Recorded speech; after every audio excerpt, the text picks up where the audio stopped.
दोनों हाथ जोड़ते हुए आप सभी को नमस्ते और गुड फ्राइडे अथवा अच्छा शुक्रवार का बहुत बहुत बधाई। आज अच्छा शुक्रवार का दिन का शुरुआत खुदा के वचन के साथ justification by faith and evangelistic media ministry प्रस्तुत करता है। दैनिक वचन बचना और बचाना में हम आपको स्वागत करते हैं। आज शुक्रवार 15 अप्रैल 2022। आज का विषय है क्यों और कैसे अच्छा शुक्रवार। हम अच्छा शुक्रवार को कहते हैं, लेकिन क्यों और कैसे आज हम उसको सुनेंगे। वचन लिया गया है पहला कोरिन्थियों का 15:3। इसी कारण मैंने सबसे पहले तुम्हें वही बात पहुंचा दी जो मुझे पहुंची थी कि पवित्र शास्त्र के वचन के अनुसार यीशु मसीह हमारे पापों के लिए मारा गया। वचन पढ़ाई सुनाए पे खुदावन आशीष करे। आज देखिए अच्छा शुक्रवार हम कहते हैं, गुड फ्राइडे जो कि हम अंग्रेजी में भी सुनते हैं। यहाँ पे वचन 15:3 क्या कहता है, वो हमारे पापों के लिए मारा गया बोल के हम आज का वचन द्वारा देख सकते हैं, और इसीलिए हम इसे अच्छा शुक्रवार कहते हैं। सो हम बहुत सारे लोग ये सोचते होंगे जब एक इंसान मर गया तो हम कैसे उसको गुड फ्राइडे, एक अच्छा शुक्रवार हम कैसे कह सकते हैं, क्योंकि जब किसी का घर पे कोई मरता है तो घर में निराश होता है। वो दिन को मनूस दिन कहा जाता है, काला दिन कहा जाता है। यहाँ पे हम क्या देखते हैं, वचन कुछ और कहता है, हम इंसान अलग कहते हैं। ये विश्वासी, ये जितने भी क्रिश्चियन हैं, वो एक इंसान उनका जो वो मानते हैं जिसको वो मर गया तो उसको वो क्या कह रहे हैं, उसको वो अच्छा दिन कह रहे हैं, वो उसे गुड फ्राइडे कह रहा है, अच्छा शुक्रवार कह रहा है। कैसे वो अच्छा शुक्रवार हो सकता है, क्योंकि एक इंसान मरा है। इंसान रोना चाहिए, पीटना चाहिए, हल्ला करना चाहिए, अरे हमारा गुरु मर गया, लेकिन ऐसा नहीं। यहाँ पे अच्छा शुक्रवार कहता है। देखिए वचन बहुत गहरा बात कह रहा है हमें, अच्छा शुक्रवार, क्योंकि ये वचन जब यीशु मारा गया ये ऐसे ही नहीं हुआ, ये ऊपर से होके आया था। उनका पिता जो हमारा परमेश्वर पिता है उसके द्वारा ये सब लिखा गया था। वो पहले ही हम जब पुराने नियम में देखते हैं, यशायाह का पुस्तक पे जब 53 पे हम देखते हैं, जो परमेश्वर का पुत्र है वो पैदा होगा और एक दिन मारा जाएगा, वो हमारे पापों के लिए, संसार का पाप के लिए मारा जाएगा बोल के हम पढ़ते हैं, और उसी के द्वारा हम क्या होंगे, हम छुटकारा पाएंगे, हमें आनंद हम पाएंगे। जब हम वचन पढ़ते हैं क्यों वो मारा गया, जब देखेंगे वो अपने आप को बचा सकता था। जो लाजरस मरा हुआ था, वो मर के 4 दिन हो गया था, फिर भी वो उसे उठाया प्रभु ने। तो आज जब हम देखते हैं वो जब क्रूस पे था, वो अपने आप को क्यों नहीं बचा पाया। काफ़ी लोग ये प्रश्न करते हैं, और उतना ही नहीं, काफ़ी लोग उसके ऊपर थूकने लगे, पीटने लगे, कहने लगे, यदि तू आज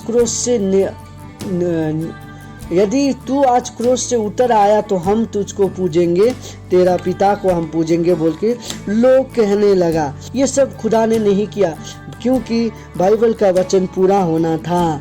जैसे कि लिखा था कि क्राइस्ट को सफ़र होना जरूरी है।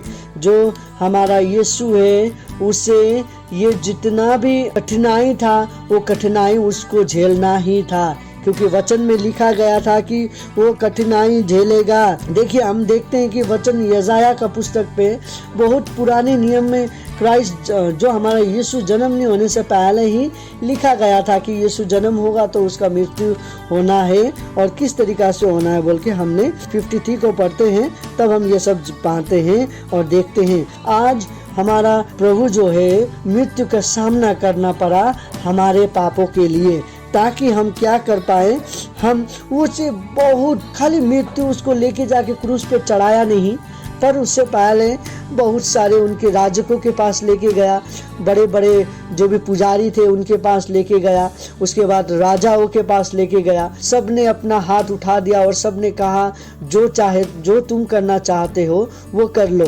तो उसी तरीका से जब हम देखते हैं यीशु को पिलातुस के पास लेके गया, फिर पिलातुस ने भी कहा इसे हैंग कर दिया जाए। पिलातुस ने कोशिश किया पर उसका कोशिश नाकामयाब हुआ, क्योंकि वचन पूरा नहीं होगा यदि यीशु उस दिन क्रूस पे नहीं चढ़ता। तो इसीलिए वचन को पूरा होने के लिए सबको पीछे हटना जरूरी था। सो वचन पूरा हुआ, यीशु को मारा गया, पीटा गया। जो चाबुक था, चाबुक पे हम इंग्लिश पे देखते हैं स्ट्राइप था, जो स्ट्राइप हम कांटा वाला चाबुक हम देखते हैं, वो कांटा वाला चाबुक, जब वो चाबुक शरीर पे लगता था, वो मीट जो हमारा मांस थे वो मांस को लेके आता था। तो उस तरीका का चाबुक उसने हमारे लिए खाया। उनके चाबुक खाने से हमारे शरीर पे जितनी भी चोट लगते हैं वो सब अच्छा होगा, अच्छा हो गया और अच्छा करेगा। उसके साथ साथ उसका लहू गिरने के द्वारा हमारा जो लहू पाप से घिरा हुआ था वो पाप से मुक्त हो गया, और उसके लहू द्वारा हम पापी होने से मुक्त हो गए। और वो कांटों का मुकुट जो हमारे लिए स्वर्ग में उद्धार का मुकुट रखा हुआ है, उसने हमारे लिए कांटों का मुकुट पहना, जो कि बहुत धार वाला कांटा था, और उसने वो सब हमारे लिए सहा ताकि हम छुटकारा पा सकें। वो उसने क्रूस जो उठाया अपने ऊपर, 500 केजी से ऊपर वाला क्रूस था, उसे उसने उठाया और उसे बहुत मारा गया, थूका गया, उसे बहुत ही परेशान किया गया, मेंटली, स्पिरिचुअली, फिजिकली उसे बहुत परेशान किया गया। यदि हम इंसान होते तो हम वो सह नहीं कर पाते, लेकिन वो खुदा था, वो हमारे लिए सब कुछ सह कर गया। जब हम देखते हैं वो क्रूस पे मारा गया, तो उसके मरने के साथ हमारा मृत्यु भी वो ले गया। इसके बाद जब देखता है वो वहाँ पे क्रूस पे उसके साथ 2 लोग और थे, वो भी उनको कहने लगे, यदि तू अपने सिंहासन में बैठे तो हमें याद कर, बोल के उसने कहा। और यीशु ने उनसे कहा, तू आज ही मेरे साथ रहेगा, बोल के उसने उनसे वादा किया। सो देखिए, जो खुदा, जो यूनिवर्स, जो ये सृष्टि, सारा संसार को रचने वाला का साथ कोई नहीं था, कोई नहीं दिया उसका साथ। उसके अपने चेलों ने भी हाथ पीछे खड़ा कर लिया, उनके अपने चेले भी उधर नहीं था। बस पिता अपने क्रूस को उठाते हुए, जो पुत्र है वो अपने क्रूस को उठाते हुए पिता का वचन का पालन करने लगा। ओ क्या दर्द भरा दिन था, क्या दर्द भरा दुख था वो। और उसी द्वारा जब वो क्रूस पे चढ़ा गया, हमारा पाप उसने लिया, हमारा बीमार, हम मृत्यु में मरने वाले थे, उसने बचाया हमें, हम अनंत काल में जीने वाले थे, हमें उसने बचाया, हम पाप में मरने वाले थे, हमारा मृत्यु उसने लिया।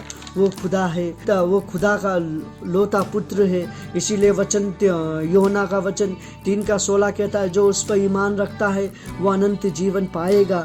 इसीलिए हम आज का दिन को गुड फ्राइडे हम इसीलिए कहते हैं, क्योंकि वो मारा गया। एक तरीका से हम देखें तो दुख भरा दिन है, क्योंकि यीशु मारा गया, लेकिन वो शरीर में बना हुआ इंसान नहीं था, वो शरीर में आया हुआ खुदा का एक पुत्र था। तो उसे खुदा के साथ रहने के लिए शरीर पे मरना जरूरी था। इसीलिए वो खुदा का पुत्र शरीर में मारा गया, ताकि हमारे लिए स्वर्ग पे वो घर बना सके और अपना पिता के साथ रह सके। एस्टर संडे आ रहा है। एस्टर संडे में हम देखते हैं कि खुदा का बेटा, वो जो मृत्यु होके जो मर गया था, वो 30वें दिन में जी उठता है और मृत्यु से जीवन विजय पाता है और शैतान को हराता है। इसीलिए आज का दिन को हम कहते हैं, शैतान नहीं चाहता था कि यीशु क्रूस पे मारा जाए, लेकिन यीशु क्रूस पे मारा गया क्योंकि वो वचन को पूरा करना था। अगर यीशु नहीं मारा जाता तो वचन पूरा नहीं होता और शैतान जीतता और हम हारते। लेकिन यीशु मारा गया क्रूस पे और हाँ, शैतान हारा, इसीलिए हम जीते, इसीलिए हम पाप से छुटकारा पाएं। इसीलिए हम आज का दिन को अच्छा शुक्रवार कहते हैं। ये वचन पढ़ाई सुना पे खुदावन आशीष करें। हम यही आशा करते हैं कि आज का वचन से आप कुछ सीख पाए हैं। अच्छा शुक्रवार इसे मनाइए, ना कि हम रोते हुए, बिलखते हुए, हल्ला करते हुए, ओ हमारा यीशु मर गया, हमारा यीशु मर गया। नहीं, हमारा यीशु मर गया ताकि शैतान को हराए, हमें विजय देने के लिए। सो आज का दिन इसीलिए हम अच्छा शुक्रवार कहते हैं। खुदावन आपके परिवार को आशीष करे, आपको आशीष करे। आज का दिन आपका शुभ हो। धन्यवाद।